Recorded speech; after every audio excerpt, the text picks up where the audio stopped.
दोस्तों, एक समय की बात है। एक राज्य में एक बहुत ही निर्दयी राजा रहता था। वह छोटी से छोटी गलती पर किसी को भी मौत की सजा सुना देता था। एक बार एक चोर चोरी करते हुए पकड़ा गया। जब उस चोर को राजा के सामने लाया गया, तब राजा ने बिना कुछ पूछे तुरंत ही उसे फांसी की सजा सुना दिया। फांसी की सजा सुनकर चोर जोर जोर से ठहाके लगाकर हंसने लगा। चोर को ऐसे हंसते हुए देखकर राजा को बड़ा आश्चर्य हुआ, क्योंकि फांसी की सजा सुनकर अक्सर लोग दुखी हो जाते थे, रोने लगते थे, दया की भीख मांगने लगते थे। पर इस प्रकार हंसने वाला वह पहला इंसान था। राजा ने कहा, अरे मूर्ख, मैंने तुझे मौत की सजा सुनाई है। कल तुझे फांसी पे लटकाया जाएगा। तू इस प्रकार हंस क्यों रहा है? चोर ने जवाब दिया, राजन, मैं इसलिए हंस रहा हूं क्योंकि एक हफ्ते पहले ही एक सिद्ध योगी ने मुझे एक अद्वितीय विद्या सिखाई थी, जिससे मैं किसी भी घोड़े को आसमान में उड़ना सिखा सकता हूं। पर मेरे मरने के बाद यह विद्या भी मेरे साथ चली जाएगी। यह सुनकर राजा को विश्वास नहीं हुआ।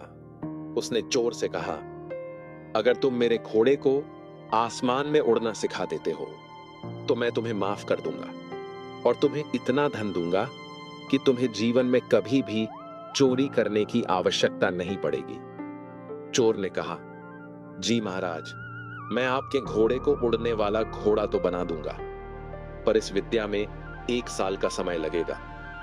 यह सुनकर राजा ने कहा, अगर तुम 1 साल के अंदर मेरे घोड़े को उड़ना नहीं सिखा पाए तो मैं तुम्हें बहुत दर्दनाक मौत दूंगा। चोर ने कहा, जी महाराज, पर मेरी एक शर्त है।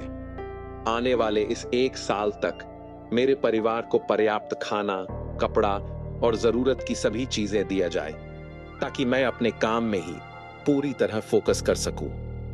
राजा मान गया और चोर को आजाद कर दिया। जब चोर अपने घर पहुंचा तो उसके पत्नी और बच्चे रो रहे थे।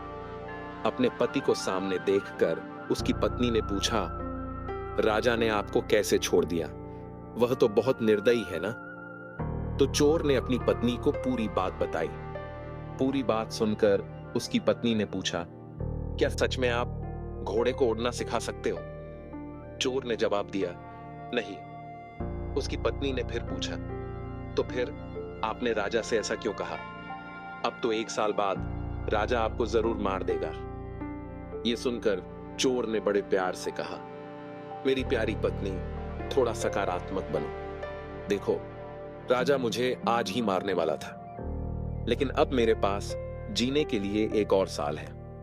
मुझे आने वाले इस 1 साल में 3 संभावनाएं नजर आती हैं। पहला, क्या पता मैं खुद ही किसी बीमारी या दुर्घटना से मर जाऊं। दूसरा, क्या पता राजा या उसका घोड़ा मर जाए, क्योंकि दोनों बूढ़े हो चुके हैं।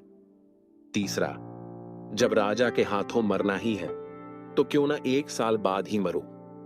मुझे सभी संभावनाएं स्वीकार हैं। अब धीरे धीरे समय बीतने लगा। 11 महीने बीत जाने के बाद चोर भी घबराने लगा। अब वह रोज ईश्वर से प्रार्थना करने लगा कि हे ईश्वर, मेरी रक्षा करो। अब से मैं जीवन में कभी भी चोरी नहीं करूंगा। तभी दुश्मन राजा ने गुप्तचरों के द्वारा उस निर्दयी राजा की करवा दिया और उस राज्य को अपने अधिकार में ले लिया। अब वह चोर आजाद था।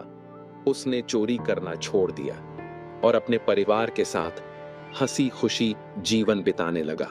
दोस्तों, भविष्य अनिश्चित है। जीवन में कोई नहीं जानता कि उसका आने वाला समय कैसा होगा। इसलिए जब भी बुरा समय आए तो हमेशा याद रखना कि यह भी एक समय ही है और समय कभी किसी के लिए ठहरता नहीं है। दोस्तों, यह बुरा समय आज नहीं तो कल बीत ही जाएगा। इसलिए जीवन में कभी भी निराश नहीं होना चाहिए, कभी उम्मीद नहीं छोड़नी चाहिए और हमेशा अच्छे कर्म करते रहना चाहिए, क्योंकि आपके द्वारा किया गया अच्छा कर्म संचित होते रहता है और संचित कर्मों का फल आपको इस जन्म में या अगले जन्म में मिलता जरूर है। इसलिए हमेशा अच्छे कर्म कीजिए। इसी तरह हमेशा सकारात्मक कहानियां सुनते रहने के लिए हमारे चैनल को लाइक करें और सब्सक्राइब करें। और आप लोगों को वीडियो कैसी लग रही है कमेंट करके ज़रूर बताएं। मिलते हैं अगले वीडियो में, तब तक के लिए धन्यवाद।